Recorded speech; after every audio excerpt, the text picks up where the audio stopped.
All right. Thanks everyone for sticking around. We're gonna turn it up a notch from people and from investment in whatever everyone talks about now, going a layer deeper, because what happens with the workflows that you build, or when you enter ChatGPT, or even what I just heard, when you order takeaway at your local shop, the data goes somewhere. There's an infrastructure underneath it. It's a physical space usually, which we all know as data centers. But who owns the data center? What is the data center really? And what is the infrastructure?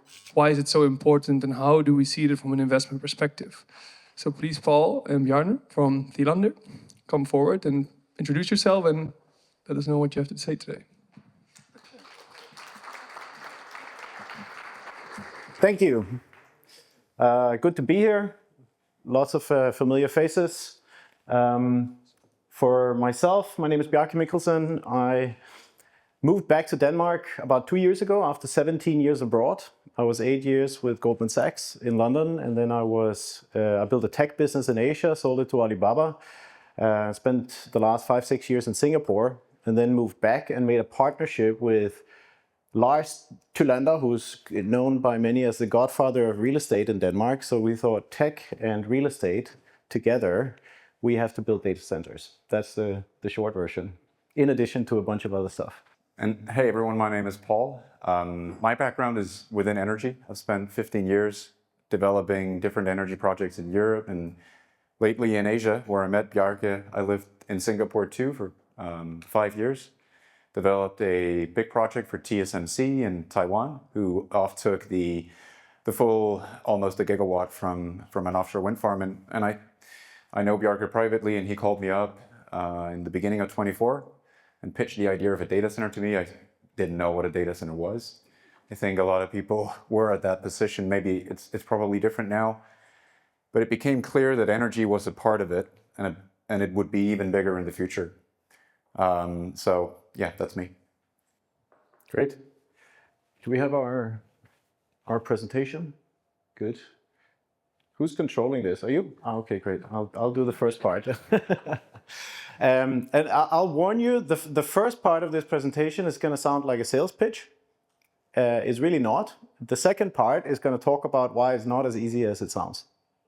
Just so you're warned. We have a bunch of fun facts. I'm sure many people know lots of fun facts about AI, but I think we should actually start with something that's extremely current, which is the biggest question that's been on everybody's lips up until, I would say, 60 days ago. Any guesses? No? Is the AI revenue going to show up? That's been the biggest question, right? The infrastructure investments are there, right? The rollout is happening. There's no question about it. The usage is there. Everybody's using AI, but is it driving incremental revenue, and is it actually generating returns on these huge infrastructure investments?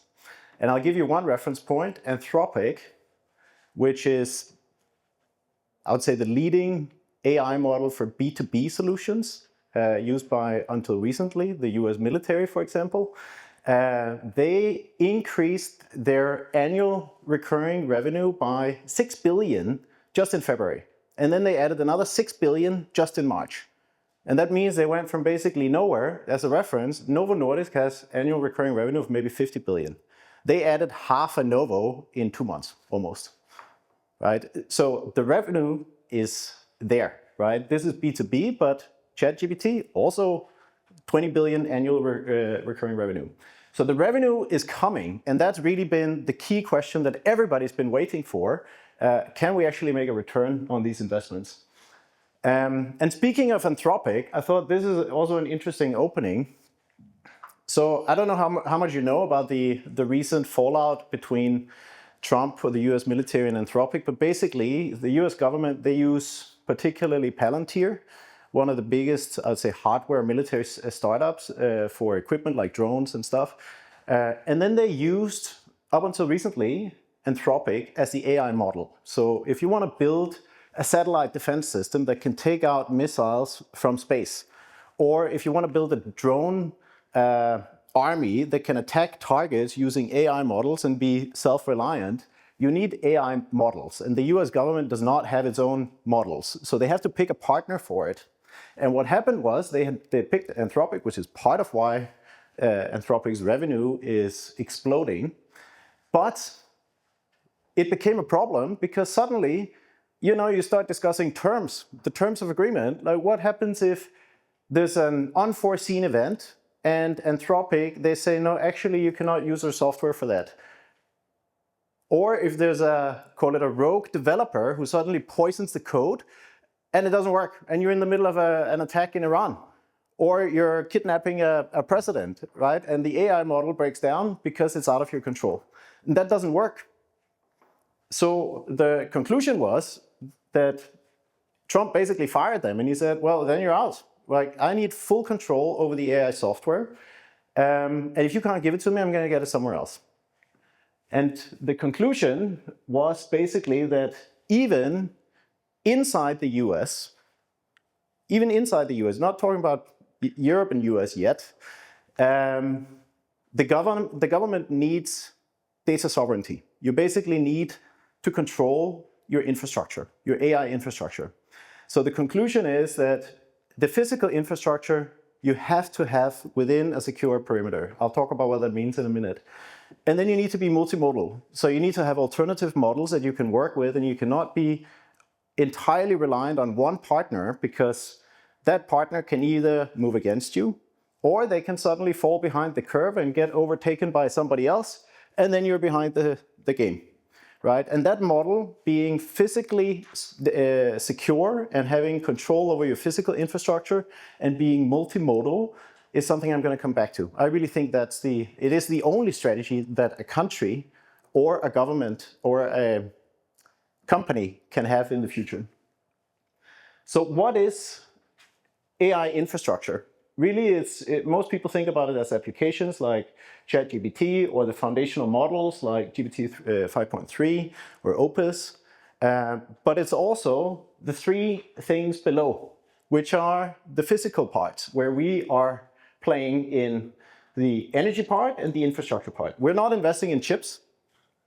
The customers that live in our data centers, they bring their own chips, but we build everything else for them so that they can bring their chips and run them in our data centers. But this is basically the 5 layers: the energy, the chips, the infrastructure, and then the models and the applications. And where does Europe stand today?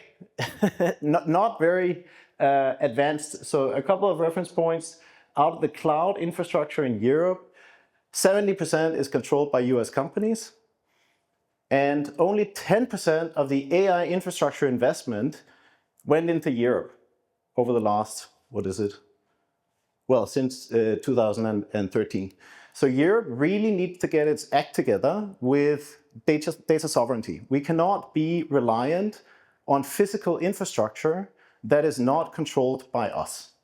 And that was our strategy, basically. Let's build the first Danish owned and operated data center platform where we own the steel and people can come put their physical chips into our infrastructure. We can build the security, the cyber and the physical security and all the infrastructure around it.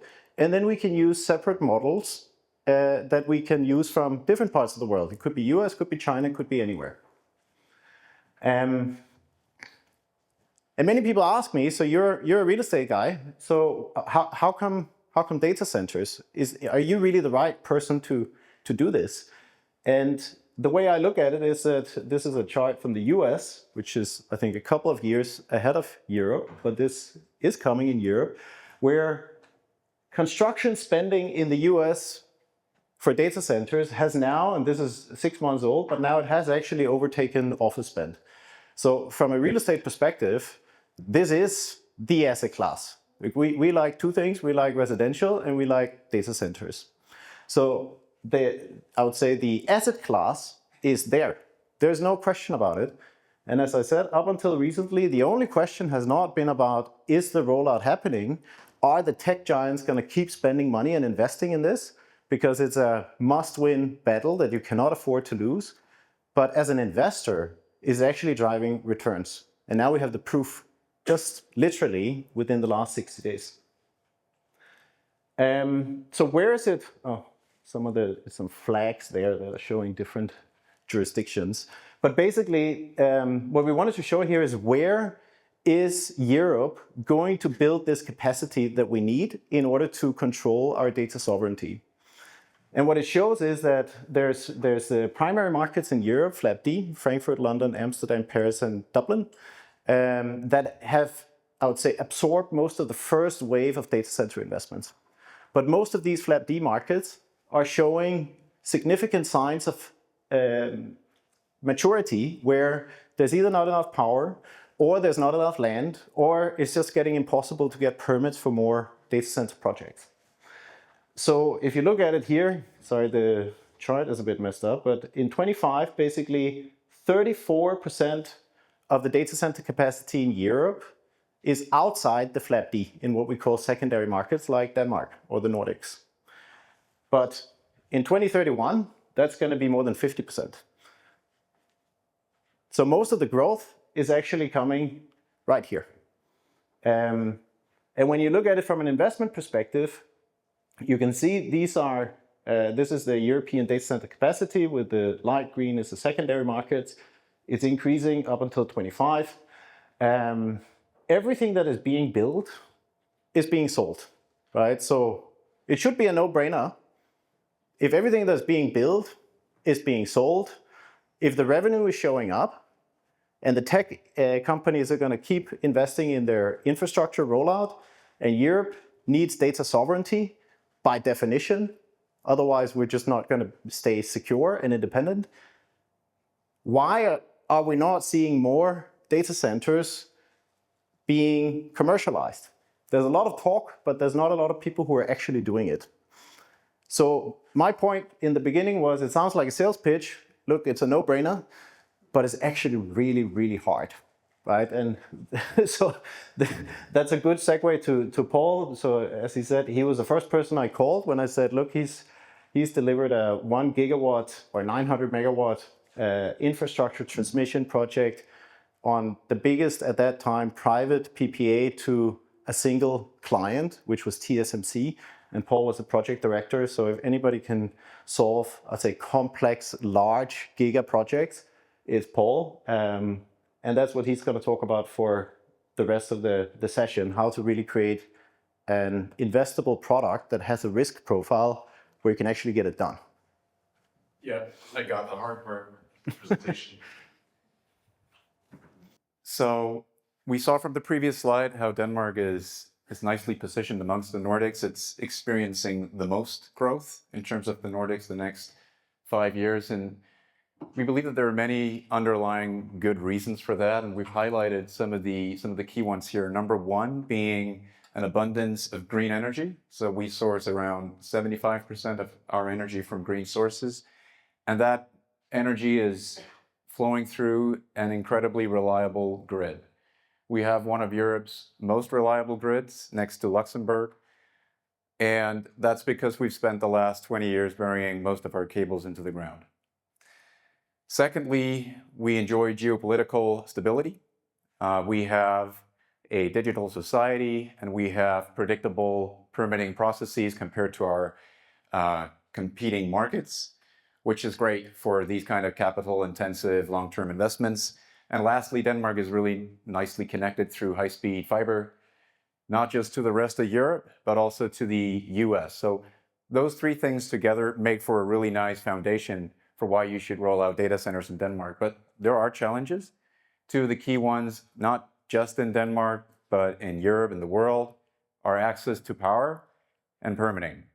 We understand those issues quite well, but we'd like to highlight some of the issues that are tougher to solve. Number one, and yeah, again, it's a bit mixed up here, the text, but if you look at Denmark, and really relevant right now, where our TSO and Energinet have closed down for new applications because the grid is just overflown with new applications. I mean, how do you prioritize in that? Are data centers important to Denmark, or should the grid go to new hospitals, or how do you prioritize? Our peak load is 7 gigawatts. We use 4 on average, and there's applications worth of 60. So they got to clean that up. And where do data centers land in terms of priority? Number two, we find it to be a difficult conversation when we meet with IG companies and we talk about them in our data centers, because they need to go out and invest in expensive GPUs. They all have an AI strategy, but it's not that many that are willing to invest in it, buy expensive GPUs, sign a 5-year leasehold or more, and move in. There's also neoclouds. It's a new phenomenon, hence neo. They're more flexible, but they're also less credit worthy. So what do? Do you fill your data center up with them? Because they're willing to come in, but what happens if they go bankrupt? So that's the two extremes. And what we've found to be important for both is time to market. That's really king. That's how you win. But it's not easy to go from an early development project where there's a lot of risk to an execution project where it's down to execution risk. So it's really about how you decipher between the two. And we think solving for time to market can be done if you look at the asset in this way.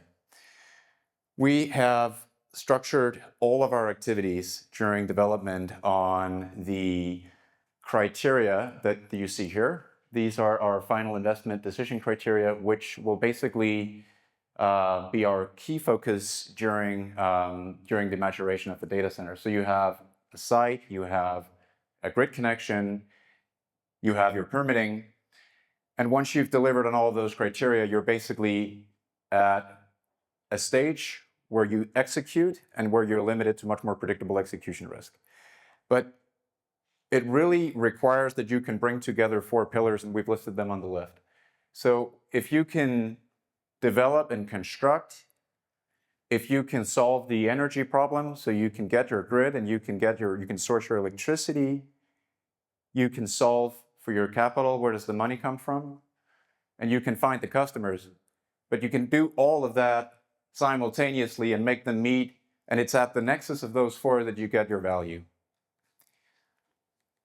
Now, if you look at how we usually develop a data center, and this is just for illustration, I mean, there's variation case by case, but development is usually 6 months or more, where we focus on the list of criteria that I showed you before. So we find a site, we find an energy partner, we go through a permitting process with the local municipality and get our local planning in place, we get our grid connection, we do our design, we buy our components, and we get our offtake agreement. And by the time we enter execution, we've roughly spent, we try to limit this, 5% of our total budget. And that's really where there's value as well in balancing spending before you are at that FID gate, because that's where the risk is minimized. And then you have execution a year to 2, again, case by case, before you go into 25 or more years of operation, where you have stable asset management.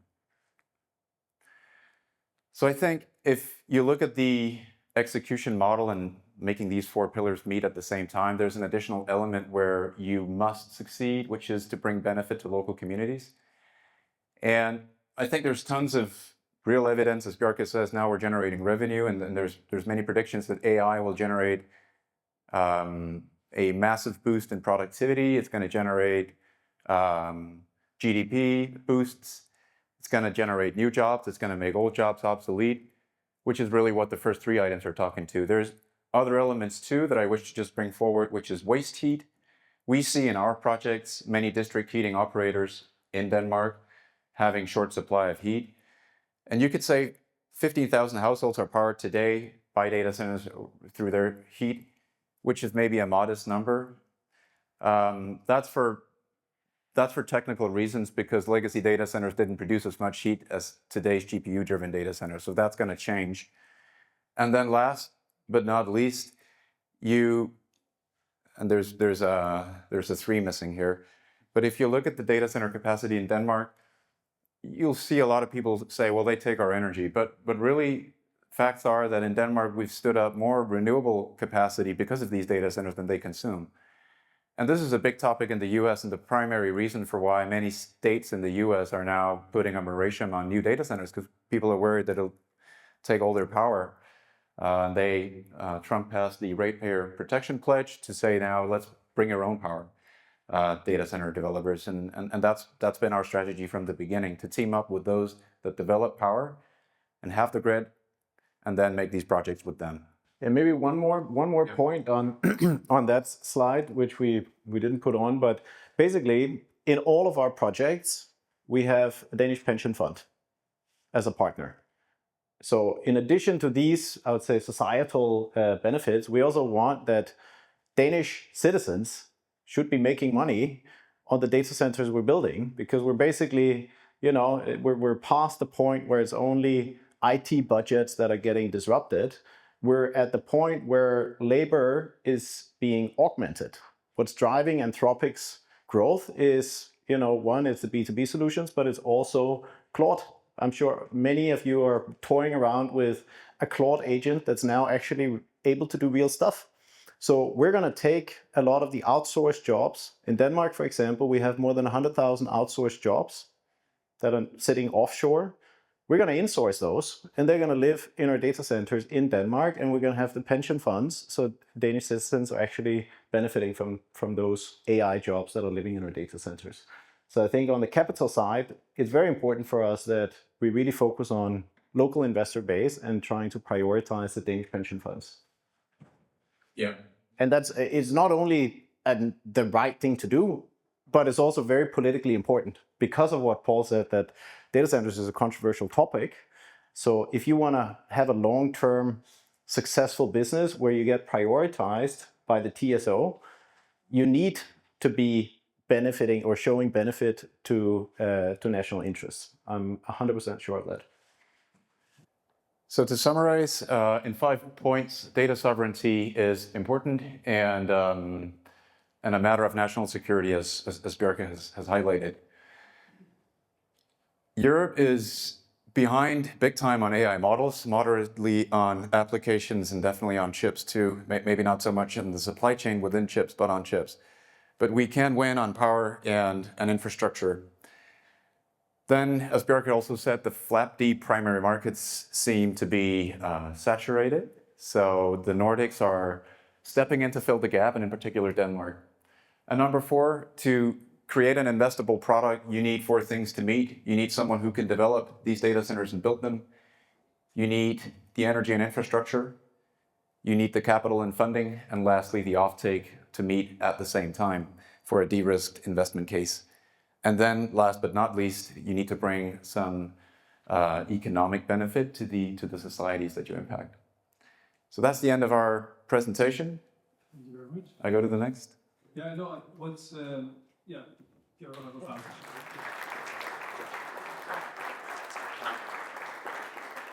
So thanks for breaking down a very difficult topic. I think it's still Chinese for many people in the room, but it's definitely made a lot easier to understand how you fit in. When we have these challenging topics, we invite other experts to challenge other experts, and that's why we have invited Adrian, who advises a lot of families on investment, Danish families mostly, and one of the key things he is focused on is infrastructure on AI. So we give him the word for a couple of questions. I've been told that this needs to be rapid fire, so I invite you gentlemen to join me for a quick fire chat. And once we get settled here, I think we're dancing around a very important question here. Returns. What do you expect in the Danish market from Danish data centers in your products? So it depends on where you invest, right? So the key point in time is the FID that Paul talked about. So, and everybody wants to invest post FID. When you have the offtake, you have a 20-year lease with Microsoft, and you have the whole construction budget locked in. Who doesn't want to? So that's the easy part. The hard part is where does the first 10% or 10% of the budget come from, right? And in that phase, we can see outsized returns of, call it anywhere between 50 and 100% annually. For post FID, we're still seeing returns in the, I'd call it 40 range, 40% annualized. Then the other thing that also matters is, where do you cut it? Like, there's different types. There's co-location, there's build to suit, and then there's a powered shell solution. And depending on the offtake, like some of the customers we're talking to, they want to take more of that in-house. They say, we will bring our own cooling equipment. We want to do our own operations. We want you to build all of the electrical infrastructure.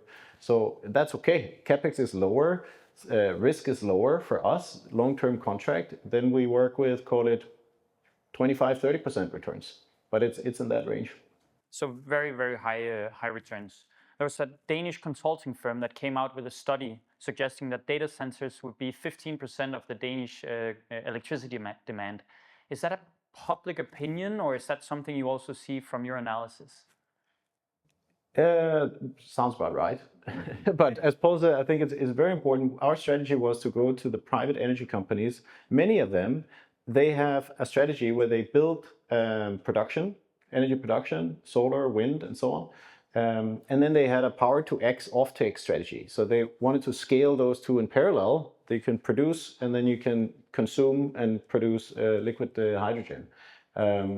But the problem is power to X is very difficult to make it work commercially. So when we go to them and we say, hey, we have an alternative offtake solution for you, it's easy. So let's say that 80% of what we're building will probably come from private energy companies. It's actually not something we're drawing on the grid.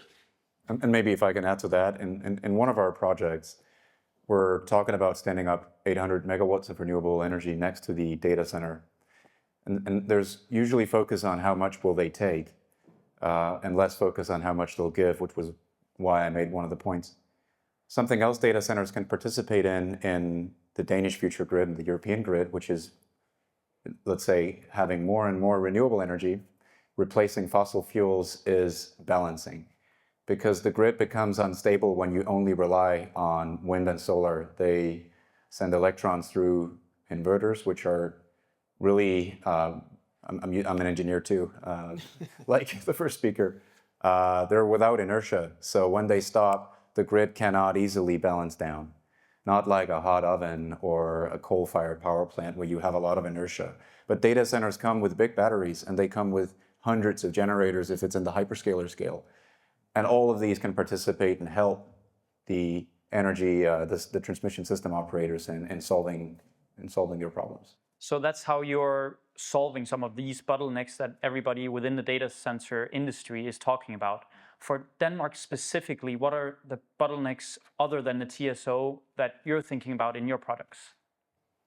Well, I think the main bottleneck is the grid, right? As Poul said, I think you can't emphasize enough how clogged it is, because, if you're energy net, you think that people are not just going to pay money if they're not planning to use it. But the option, if you have a field and you pay, let's say, put down 500,000 or 1 million kroner to get a 100 megawatt application advancing in the queue, and then you hope that somebody comes and buys your package, right? That's a good option to have. But many of the applications, there's no intention to actually use it. They don't have any plans to develop it and use it, which means that EnergyNet, they need to solve this clogging, right? That's the biggest problem, that we're okay because we have private energy partners, but if you really want data centers to become a thriving ecosystem, you need to clean out all those free options of people who are not real, right? That's probably the biggest challenge, I think. And maybe if I can add the second biggest, that's permitting. I was laying out the process for a hyperscaler possible tenant yesterday, and there's 15 steps, 3 public hearings. It's all very transparent. Denmark is good with that. It's all very digital.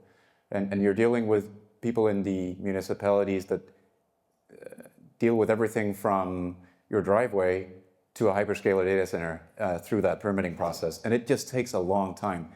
So I think that we could talk about that process and speed it up. I saw an interesting comment this morning that in the Danish elections, no one talks about AI. They talk about wealth tax and top marginal tax and how we can get the rich, but they don't talk about what will most likely change most of the jobs we know today in maybe a 5-year time horizon. So one of the topics that we're here for today is also how to actually pay for this wealth tax in terms of returns. So if we can invest in data centers, but you sit in this nexus being a project developer, So you know who has the pricing power within this industry. So the second derivative of this, who actually has the pricing power in your products? I would say everyone.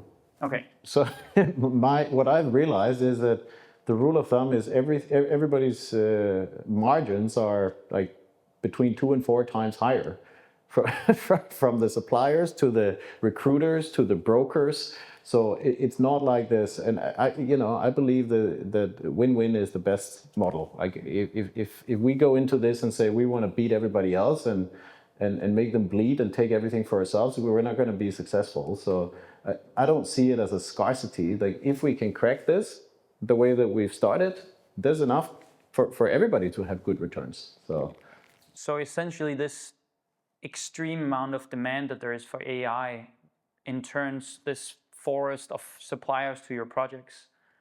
It doesn't matter. The key here is time, or why do they have this immense amount of pricing power? Yeah, scarcity. But I would also say in terms of the demand, it's, everybody knows that there is going to be a big demand for AI. But if imagine it's not like signing up to an office lease where we build an office for you and you commit to call it a 10-year lease, right? You have to, in this case, you have to commit to the lease and you have to commit to buy GPUs for probably more than the value of the lease contract. And you have to commit to learn how to operate those. So even though there's a lot of companies that are, in the process of getting their head around it and making that decision, actually pushing the button and saying, I'm gonna sign now, and I'm gonna put my purchase order in with NVIDIA. That's a big decision, right? So much of the offtake in the same way that much of the capital investment is coming from the US, much of the offtake is also coming from the US companies. So the European companies, they need to make the decision together with us. So we're trying to work a lot, not only at I'd say the direct customer level, like who are the, call it the IT or the corporate companies that need GPU power in the future to have their own AI infrastructure, but also the applications that are then running on that software that they're building. So it's a whole, like making the whole ecosystem integrated. That's really the hard part. So I'll open up for one question from the audience before we have to wrap up here, and we'll do it the old way. So please just raise your hands if you have any questions. In the front row over here. There's a supply constraint, but there's also constrained demand because there's very few tenants, and so it's kind of a different real estate because the assets quickly become obsolete. You're very dependent on very few tenants. So you could say the risk is low because there's a huge demand in the operation, but if something happens to one of the tenants, you could say sort of an event risk, regulatory change. We don't want the US, whatever it is.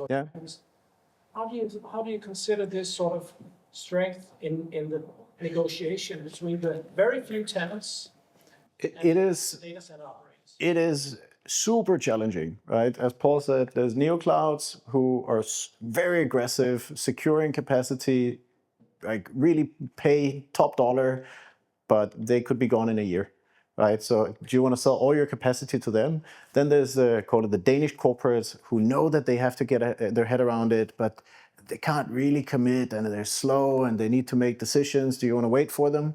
Right? Or you have US companies who, like the big tech companies who are all land grabbing, but you also don't want to have only US customers in your data center, but we need them to scale the ecosystem because, they allow us to put in the first order so we can grow it. And then the Danish, they're coming as well. We're seeing that now.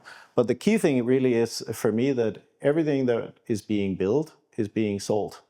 So far there's no sign that there's any kind of oversupply. But it is true. It's really hard. So to wrap up, it's a very complex issue we have, but there's a massive opportunity within the physical data and AI infrastructure piece. So thank you to Thylander for coming up to the stage. Thank you.